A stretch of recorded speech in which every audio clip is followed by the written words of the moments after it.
Hi, Gemma here, welcome to my 2023 Plan With Me video.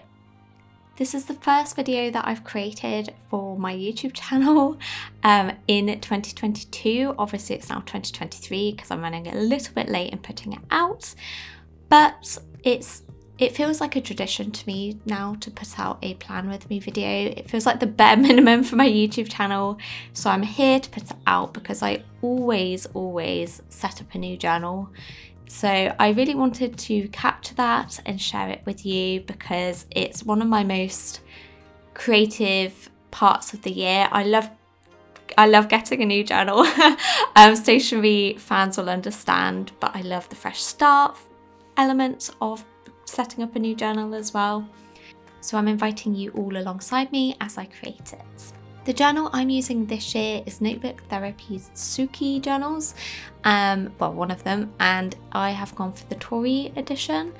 It is a very pretty journal. I love this deep red colour. I've been wanting to use this for a couple of years, but I didn't want to use it until I knew for certain that I was going to be visiting Japan. My flights are booked. If all goes to plan, I will definitely be visiting this year. So I'm very excited, and it feels so satisfying to be using this journal knowing that I'll be experiencing this new country for the first time this year. My only concern about the journal is the cover. So those that watched the video about my square bullet journal will know that that was the one I used in my 2022 Plan With Me video. But what you don't know is that I only actually ended up using that journal for 2 months because it became so frustrating. It was constantly covered in dust and fluff, and it was just really annoying to use. I'm hoping this journal doesn't suffer as badly with that because it would be such a shame to not be able to use a journal that is so pretty, but we'll see how it goes. This is also a slightly smaller journal than what I've been using in the past, but I quite like this size. It feels like it's still big enough for me to use, but it's just a bit of a change for me. Opening the journal up, this is the first time I think I may have signed my name in a journal, or I don't really remember signing my name in journals, but I felt like I wanted to complete it all, so I signed my name there. And then I moved on to the actual setup on the blank canvas that is my journal. Design-wise, I wanted to do something that was Japanese themed, but I didn't want to try to draw things because I am not a particularly talented drawer. Is drawer a word? Anyway, doodling is not my strong point, and the waves that you may picture when you think of traditional Japanese art, that is a bit out of my comfort zone. So I used a more simple Japanese art style. I went for this Sagaya pattern, which is, well, you'll see what it is once I get to that stage, but it's very simple. It looks really good in a block colour. So I use that Sagaya pattern alongside the red. So I had pops of red throughout my journal theme, which you will see. I tried to use lots of circle designs in this journal setup as well to represent the sun in the Japanese flag. I just thought it looked really nice, and I loved the simplicity in terms of the number of colours I used in my journal setup this year. The Sagaya pattern is so simple to draw. I love how it looks so clean and so nice, but really adds something to a journal design, and I'd highly recommend trying out this pattern in your own journals. I'm so excited to visit Japan. It's been on my wish list for years, and there will definitely be parts of it that are out of my comfort zone. I've tried some Japanese food such as sushi and things like that, but I want to push myself and try different foods that are out of my comfort zone. The flight will be the longest flight I've ever experienced. The longest flight I've ever been on so far is 4 hours, and the one I'm going to be going on is 15 hours, and I don't have very much flying experience, so that will be interesting. But there's going to be so much to see and so much to try, and I'm going to be seeing my friend Saki, who I haven't seen since 2019, which I'm super excited about. I'm going with a couple of close friends, which will be really nice because they're experiencing the country for the first time too. Yeah, super excited is basically how I would sum up going to Japan. To create this design, I am using an Ecoline brush pen in red. I can't remember which specific red, but it's in a red colour obviously. And then my Pentel Sign brush pen, which I'm using for this Agaya pattern. Oh, by the way, sorry if you can hear birds chirping in the background. It's dark outside and the birds are still out, and I could kind of go into a cupboard to record this to try to minimize the bird sound, but I don't want to do that, so you may hear some chirping in the background. Sorry about that, but I guess it kind of adds some ambiance to my video. The first page that I'm creating is my dates to remember page. I think I've been using this for at least 3 years. This will be my 3rd or 4th year using it. It's basically just key dates that I note down here. I kind of try to keep a rough order, but it doesn't have to be perfect. It's not a calendar, it's not meant for that purpose. It's just key dates that if I think, oh, when's that again? I can go have a look. So for example, concerts or weddings or things like that. Moving on, I have my period tracker and my self-care tracker. So these are trackers that I always include. I say always. For the last few years I've included. I use them regularly. I know I'm going to use them. So that just is a go-to, it's a must. I kept it simple. I created a box design and coloured in the top of the boxes using my Ecoline brush pen. And then for the title, I used my Pentel Sign brush pen. For the self-care tracker, I used my Pentel brush pen again, obviously, but I went for this kind of a heart design, but I did it so quickly that my boyfriend thought it was a V, that I'd done a capital V. No, it's meant to be a heart, but I know what it means and it's for me, so I guess that's what matters. I then used my black brush pen just to write the headings on the calendar. Kept it nice and simple. I went for kind of a looser style. I initially considered outlining the boxes, but I thought that would be too much work. So I just kept it simple. I didn't outline them with pen. I just felt like it would probably cause more trouble than it was worth, so I went without. And then I added the Say Gaia pattern at the bottom again, which I think looks really nice. Moving on, I went to kind of an annual reflections area in my journals. So I asked a couple of questions. What do I want from 2023? What do I think will happen? And then at the end of 2023, I will come back and answer this what actually happened page. And I kind of wanted them side by side so that I could compare them more closely. Again, I added the Say Gaia pattern, but I did it more towards the side this time rather than doing it completely at the bottom because I didn't want it to be completely repetitive. Moving on to the next page, we have the Memories at a Glance. Kept it very simple, the title was very simple, and then I did the pattern towards the side. I wanted freedom with this space. I may use a mind map, I may just jot down notes throughout the year. I don't know exactly how I'm going to use it, but I wanted almost 2 pages, so this is the design that I ended up going for. Moving on, I use my rainy day ideas page again.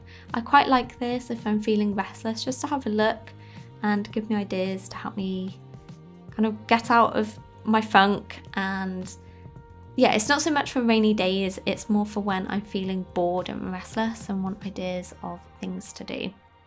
And then on the other page, I have the I would like to page. So this is things like, I would like to try this restaurant, I would like to watch this film, I would like to try running again. It's meant to be very broad, it's just things that come to my head that I would like to try out. And then this time I did the pattern towards the bottom. Bullet point wise, for the rainy day ideas, I used the red to make sure that I'm adding the pops of red where I can. And I went for this circle bullet point style to try reflect the sun theme that I'm trying to incorporate into this journal design. Something I knew that I really wanted to do for this journal setup is pick some Japanese idioms to bring into my journal to really kind of complete that Japanese theme. I considered writing in Japanese, so I've been practicing hiragana and katakana, but my kanji is really not good and I didn't want to kind of butcher the style on camera. So I decided to keep the idioms but write them in English. and I'm really happy with how they turned out. Obviously, I could utilize my calligraphy skills more doing it this way than if I were to write them in Japanese. The idiom I decided to use on this page is "the day you decide to do it is your lucky day," and I just really like that. I like that feeling that you bring your own luck, and it kind of just made me feel optimistic. And you know, when I decide to do something and put my mind towards it, I can achieve stuff. And it ties in nicely with the next page, which is the I did it page, which is basically a page for me to celebrate any wins I have throughout the year. On to the next page, I have my 2023 goals page. So again, I use this circular design to represent the sun. I do come back to this later to actually fill it out and add my goals, but for now I'm just setting up the overall design. So I went for this circular design in the middle, otherwise known as a circle. I don't know why I'm saying circular design, is a circle. And then I introduced another Japanese idiom into my journal, and this one says, "Even monkeys fall from trees."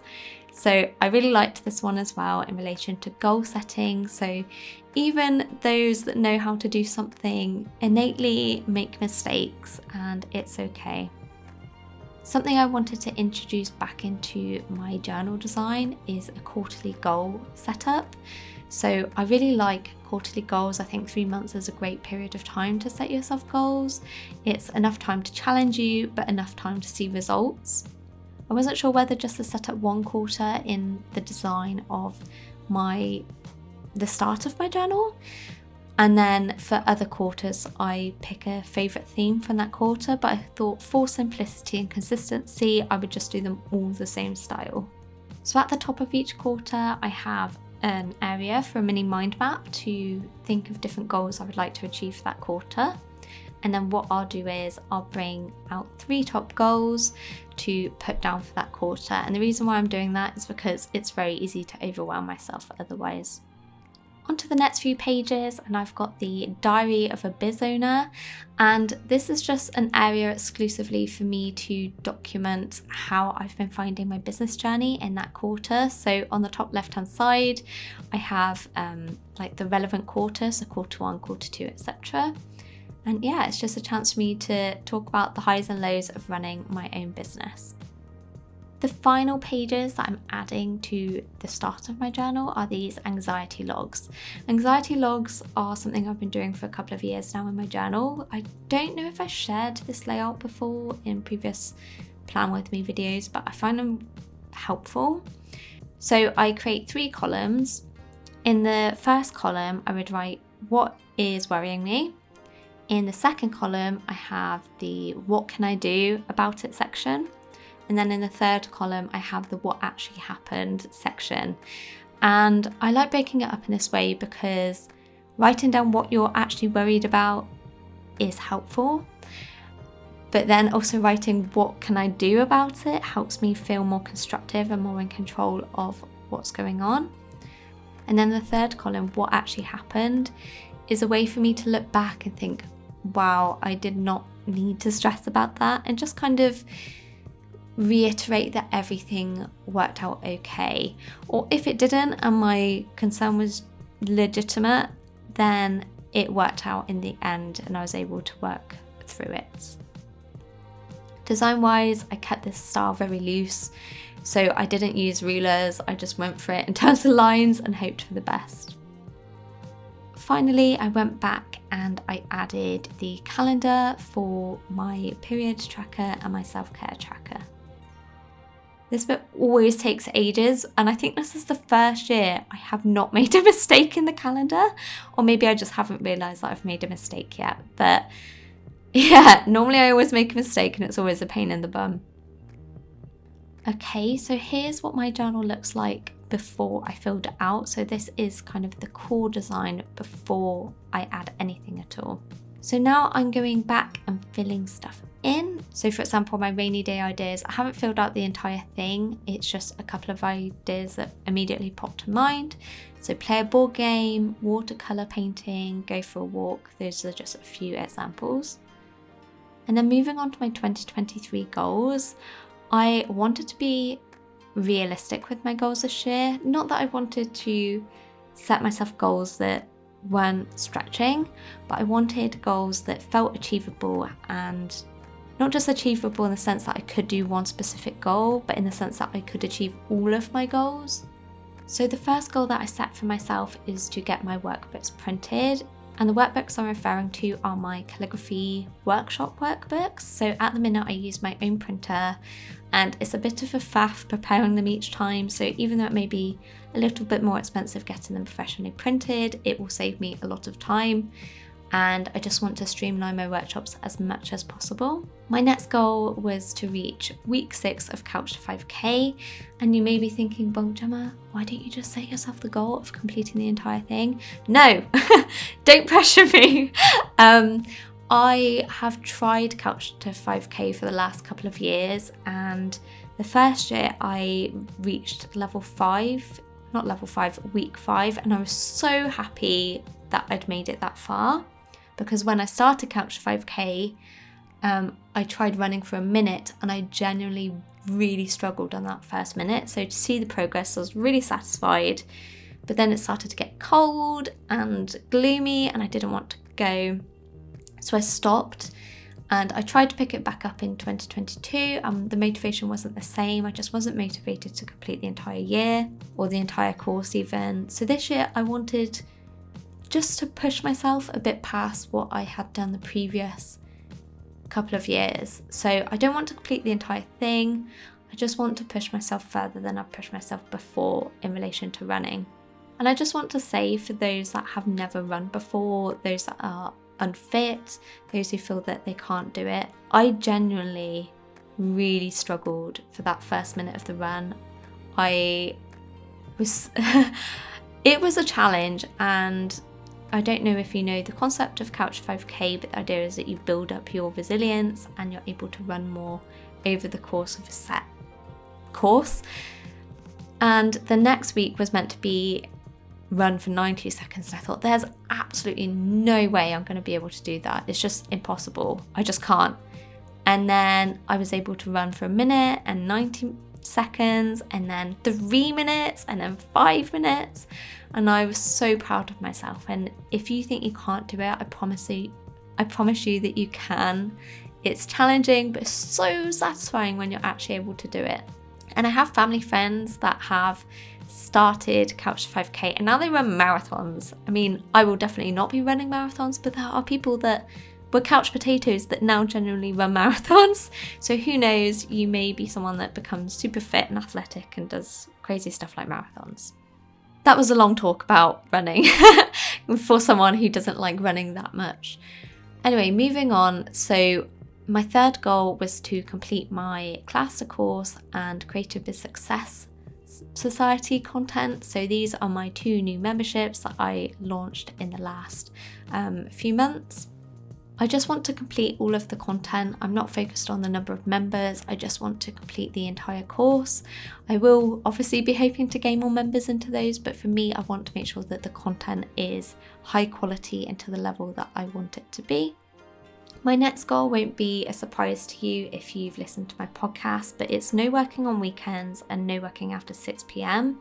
I have been working on Calligraphy Gems for years now, and it kind of has taken over my life, especially when I decided to really go for it and really try to make a sustainable full-time business from it. It meant that I started working on weekends and evenings and on top of the daytime working, and I didn't have a life, in all honesty. I really struggled to switch off and to relax and have fun. So that is why I have set myself this goal this year. The next goal is another personal one, and that is to attend 4 Meetup events. So for those that are unfamiliar with Meetup, it's a social app. It's a way to meet people locally, and making friends isn't that easy as an adult, and I have made connections in Cheltenham, but I'd like to meet some more people and make more friends, and rather than just put down make friends, I thought I would put myself out there and actually set myself a target of finding a way to make new friends in Cheltenham.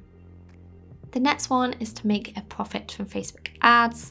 So I really want to learn the art of Facebook ads next year and not just launch them. I want to find a way to make them profitable and work for my business. Next, I want to launch calligraphy workshops in both Bristol and Birmingham. These are cities that are close by to me, and the thought of launching a workshop in a city for some reason scares me, even though I've been running workshops for a few years.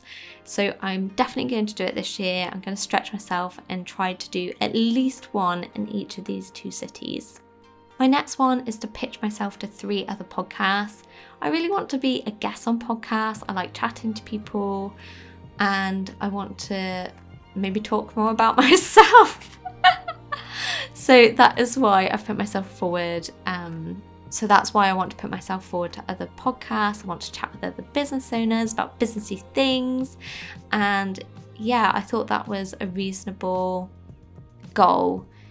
So I haven't put talk on 3 other podcasts. I've put pitch myself to 3 other podcasts. So it's not always about the outcome, it's about the process in trying to push yourself. Next, I've put learn 100 new words in Japanese. So I have been learning a little bit of Japanese for the last few years. I've picked it up more actively again in the last few months, but I really want to learn 100 new words in Japanese so that when I visit, it's not a complete struggle and hopefully I can interact with some locals. Next, I am going to pitch myself to Cheltenham Literature Festival. This feels out of my comfort zone, but I have a friend who's doing something very out of her comfort zone this year, so I wanted to stretch myself too. Finally, I have put down attend 4 networking events with a corporate focus, and the reason why I've put this as my goal is because I want to focus more on offering my calligraphy workshops as a team building kind of offer, so working with more businesses than with individuals. Those are my 2023 goals. I think they're really reasonable. I think I can do them, but they're a little bit out of my comfort zone. So I will hopefully post an update video at the end of the year to let you know how these went. For my quarterly goals, I had a few ideas, including some of the ones that I have referenced on my overall goals page. But I had to pick 3 for this quarter. I didn't want to overwhelm myself by putting all of them. It felt really limiting to only pick 3, but I know that it's so easy to get overwhelmed and demotivated if I don't achieve all of my goals. So I thought I'd keep it realistic with 3. So my 3 goals are submit taxes, get work bits printed, and learn 100 words in Japanese. Now, I know that submit taxes is something that I have to do, and it isn't necessarily, a stretch goal, like I legally have to do it, but it's my first time submitting taxes and I don't want to be there the night before submission, stressed out, probably crying. I don't want that. I want to get them done. I want to feel confident that I've done them correctly, and that's why I've put this as my goal. Next, I've put get work bits printed. The whole purpose of getting my work bits printed is to make my life easier in terms of workshops. So why not do that as soon as possible so that when I teach workshops throughout the year, it's simpler. Finally, I've got my goal for learning 100 words in Japanese. So I'm going to Japan at the start of quarter 2, and I don't want to learn Japanese after I've been to Japan. It just doesn't make sense. That is why that's my 3rd goal of this quarter. Design wise, I don't like how squished everything looks, but hey ho. I wanted to assign 3 points per goal, so that's what it looks like. So I'm interested to know what you thought of this layout. Obviously it does have a bit of a business focus because I am a business owner, but I'm so happy with how it turned out. I love the simplicity in a way. The Sagaya pattern looks really effective. I love the pop of red. I'm just really happy with it. I am excited to try out this layout. And yeah, let me know what some of your goals are for the year ahead, and have a lovely 2023.